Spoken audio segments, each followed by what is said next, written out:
पश्चिम बंगालच्या मुख्यमंत्री ममता बॅनर्जी यांनी 3 दिवसांच्या दिल्ली दौऱ्यात अनेक नेत्यांच्या भेटीगाठी घेतल्यात। सोनिया आणि राहुल गांधींचीही त्यांनी भेट घेतली। 2019ची रणनीती आखण्यासाठी हा दौरा होता। 2019ची निवडणूक भाजप जिंकणार नाही असा हल्लाबोल ममता बॅनर्जी यांनी केलाय। आगामी लोकसभा निवडणुकीच्या पार्श्वभूमीवर भाजप विरोधकांना एकत्र आणण्याच्या दृष्टीनं ममता बॅनर्जी नेत्यांच्या भेटी घेत आहेत। नॅशनल रजिस्टर ऑफ सिटिझन्सच्या मुद्द्यावरून ममता बॅनर्जी यांनी केलेल्या वक्तव्यावरून त्यांच्यावर एफआयआर दाखल करण्यात आलाय। आसाम जातीयतावादी युवा परिषदेनं ममता यांच्या विरोधात तक्रार दाखल केली होती।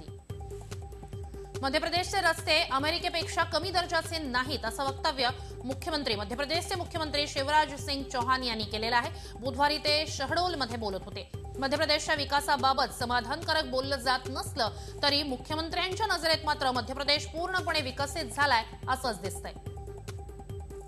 शिवराज सिंग चौहान यांनी अमेरिका दौऱ्यादरम्यान मध्य प्रदेशमध्ये आमच्या सरकारनं चांगले रस्ते दिल्याचा दावा केला होता। त्यावरून त्यांच्यावर टीकाही झाली होती। मात्र आता पुन्हा एकदा त्यांनी रस्त्यांच्या दर्जावरून वक्तव्य केल्यानं त्यांच्यावर टीका होतीये। राजद नेते तेजप्रताप यादव यांनी झारखंड आणि बिहार सरकारवर हल्लाबोल केलेला आहे। झारखंडच्या देवघर इथल्या बाबा वैद्यनाथ मंदिरात तेजप्रताप जलाभिषेक करण्यासाठी आले होते। त्यावेळी त्यांनी विरोधकांवर टीका केलेली आहे। बाबा वैद्यनाथ मंदिरात तेजप्रताप शंकराच्या वेशभूषेत आले होते। त्यांच्यासोबत आरजेडीचे अनेक नेते आणि कार्यकर्ते होते। यावेळी कोमात गेलेल्या सरकारपासून बिहारला वाचवा अशी प्रार्थना त्यांनी शिवचरणी केलेली आहे। दरम्यान यावेळेला पत्रकारांनी त्यांच्या घरात म्हणजेच यादव घरात पडलेल्या फुटीबाबत प्रश्न विचारला असता तेजप्रताप पत्रकारांवरच भडकले। यावेळी त्यांनी पत्रकारांनाच अनेक उलटी उत्तरं देत त्यांच्यासोबत गैरवर्तन केलं। पाकिस्तानच्या पंतप्रधानपदी विराजमान व्हायला आता इम्रान खान सज्ज झालेले आहेत। 11 ऑगस्टला त्यांचा शपथविधी होणार आहे। या शपथविधीसाठी त्यांनी अनेक भारतीय सेलिब्रिटींना आमंत्रित केलंय। यात माजी क्रिकेटर सुनील गावस्कर, कपिल देव, नवज्योत सिंग सिद्धू यांच्यासह आमिर खानला सुद्धा निमंत्रित करण्यात आलेलं आहे। दरम्यान या शपथविधीला आपण जाणार असल्याचं नवज्योत सिंग सिद्धू यांनी म्हटलंय। बिहारच्या मुंगेर भागात 110 फूट खोल बोरवेलमध्ये पडलेल्या 3 वर्षीय चिमुरडीला जीवदान मिळालंय। सना असं तिचं नाव आहे। मंगळवारी रात्री ती बोरवेलमध्ये पडली होती। तिला वाचवण्यासाठी तातडीनं रेस्क्यू ऑपरेशन सुरू झालं होतं। तब्बल 30 तासांनी तिला बाहेर काढलं गेलं। सना बोरवेलमध्ये पडल्यानंतर तातडीनं रेस्क्यू ऑपरेशन सुरू झालेलं होतं। तिला आधी ऑक्सिजन तिच्यापर्यंत पोहोचवण्यात आला होता। त्यानंतर तिच्या सुरक्षेच्या दृष्टीनं सर्व उपाययोजना करण्यात आल्या होत्या। मात्र ओल्या मातीमुळे सनाला वाचवण्यात अडथळा येऊ लागला होता। अखेर तिला वाचवण्यात रेस्क्यू टीमला यश आलेलं आहे। उत्तर प्रदेशमधील कानपूर जिल्ह्यात हुलागंज भागातल्या एक 3 मजली इमारत मुसळधार पावसामुळे कोसळली। यात 3 जण अडकल्यानं ते जखमी झाले। या लोकांच्या ओरडण्याचा आवाज ऐकल्यानंतर काही लोकांनी मदत कार्य सुरू केलं आणि तिघांना ढिगाऱ्याखालून बाहेर काढलं। या घटनेनंतर तातडीनं मदत कार्य सुरू करण्यात आलेलं होतं। दरम्यान या घटनेत जीवितहानी झाल्याचं वृत्त अजून तरी नाहीये। घटनास्थळी पोलीस आणि फायर ब्रिगेडचे जवान दाखल झालेले होते। तातडीनं मदत कार्य सुरू करण्यात आलं होतं। दार्जिलिंगच्या तिंधरियामधील डोंगराळ भागात मुसळधार पावसामुळे मोठ्या प्रमाणावर भूस्खलन झालंय। अनेक दिवसांपासून या ठिकाणी मुसळधार पाऊस होतोय। अनेक भागात भूस्खलन होत आहे। जनजीवन इथलं त्यामुळे विस्कळीत झालंय। दार्जिलिंगमध्ये झालेल्या भूस्खलनाचा टॉय ट्रेनवर सुद्धा परिणाम झालेला आहे। कसियांग ते न्यू जलपैगुडी ही ट्रेन रद्द करण्यात आली होती। ट्रेनच्या संपूर्ण मार्गावर म्हणजे रुळावर देखील मोठमोठे दगड पडत असल्यानं ट्रेनची वाहतूक रद्द करण्यात आली होती। बिहारच्या हाजीपूरमधील हाथसरगंज इथं गोतस्करी करणाऱ्या 4 जणांना बजरंग दलाच्या कार्यकर्त्यांनी मारहाण केली। मारहाणीनंतर त्यांचे कपडेही उतरवण्यात आले। बजरंग दलाच्या कार्यकर्त्यांनी गाई घेऊन जाणारा ट्रक पकडला। त्यानंतर ट्रकमध्ये बसलेल्या चौघांना चांगलाच चोप दिला।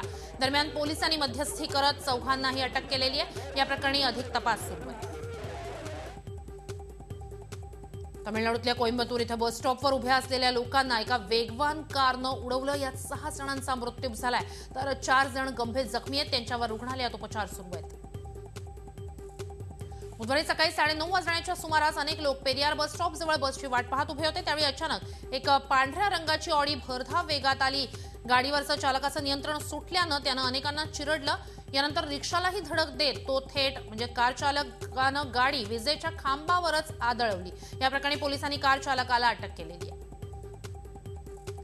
सुकमा जिल्ह्यातल्या दोरनापालमध्ये नक्षलवादी संघटना DKMSच्या लाखापाल परिसरातल्या अध्यक्षाला अटक करण्यात आली आहे। कवासी नंदा असं त्याचं नाव आहे। त्याच्या नियंत्रणाखाली 11 गावं होती। कवासी नंदा याच्यावर अनेक गंभीर गुन्हे दाखल आहेत। तर सुकमामध्ये एका नक्षली दाम्पत्याला अटक करण्यात आलेली आहे। रवींद्र उर्फ सन्ना आणि त्याची पत्नी रीना या दोघांनीही पोलिसांसमोर शरणागती पत्करलेली आहे। या दाम्पत्यावर प्रत्येकी 5 लाखाचं बक्षीस होतं। 2008 पासून 2018 पर्यंत हे दाम्पत्य सक्रिय होतं। क्रिस्ताराममध्ये त्यांनी हत्यारं चालवण्याचं ट्रेनिंगही घेतलं होतं। आंध्र प्रदेशच्या नेल्लोरमधील रापूर पोलीस ठाण्यातच पोलिसांना जबर मारहाण करण्यात आलेली आहे। ताब्यातील संशयित आरोपीच्या नातेवाईकांनी ही मारहाण केलेली आहे। यात पोलीस उपनिरीक्षकासह कॉन्स्टेबल जखमी झालेत। तपासाच्या नावाखाली पोलिसांनी तिघांना जबर मारहाण केल्याचा आरोप मारहाण करणाऱ्या नातेवाईकांनी केलेला आहे। दिल्लीत ब्रिटानिया चौकातील एका कोल्ड स्टोरेजमध्ये अचानक बुधवारी दुपारी आग लागली। मोठ्या प्रमाणावर आग लागल्यानं घटनास्थळी 30 अग्निशमन दलाच्या गाड्या दाखल झालेल्या होत्या। अनेक तासांनंतर आगीवर नियंत्रण मिळवलं गेलं। आगीचे लोट पसरत असल्यानं कोल्ड स्टोरेज समोरच्या वाहतुकीच्या मार्गात बदल करण्यात आले होते। धुराचे लोट मोठ्या प्रमाणावर परिसरात असल्यानं अग्निशमन दलाच्या जवानांना आग विझवण्यात अडचणी येत होत्या। कर्नाटकमधील मैसूर इथं असलेल्या कबिनी धरणात मृत नरवाघ आढळून आलेला आहे। गेल्या अनेक दिवसांपासून या भागात मुसळधार पाऊस होतोय। अनेक भागात पूरस्थिती आहे। या ठिकाणी धरणात मृत वाघाच आढळल्याचं समजल्यानंतर कबिनी धरण परिसरात लोकांनी गर्दी केलेली होती। मृत वाघाला पाहण्यासाठी अनेक जण या ठिकाणी जमलेले होते। मात्र या वाघाचा मृत्यू नेमका कशामुळे झाला याचा तपास सुरू आहे। व्यंकटनगरमधील अनुपपूर इथं लहुसना जंगलात उंट आणि बकरी चरण्यासाठी घेऊन गेलेल्या तिघांवर अस्वलानं हल्ला केला। या हल्ल्यात 3 जण ठार झाले। यात एका महिलेचा समावेश आहे। हे सगळे जण गुजरातहून आले होते। माफ करा, या घटनेत एक व्यक्ती गंभीर जखमी झालेली आहे। त्याला बिलासपूर इथल्या रुग्णालयात दाखल करण्यात आलेले आहे। अस्वलानं 12 बकऱ्यांवर हल्ला करत त्यांनाही ठार केलाय। सध्या वनविभागाकडून अस्वलाचा शोध सुरू आहे।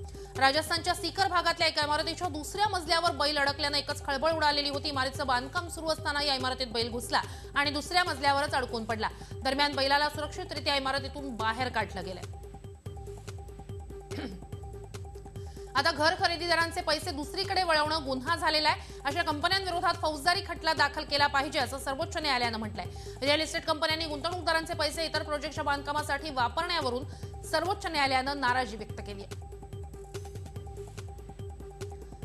रिझर्व्ह बँकेनं रेपो दरात पाव टक्क्यांची वाढ करत तो 6.50% आणलाय। त्यामुळे कर्ज मागणारे EMI मध्ये वाढ होणार आहे।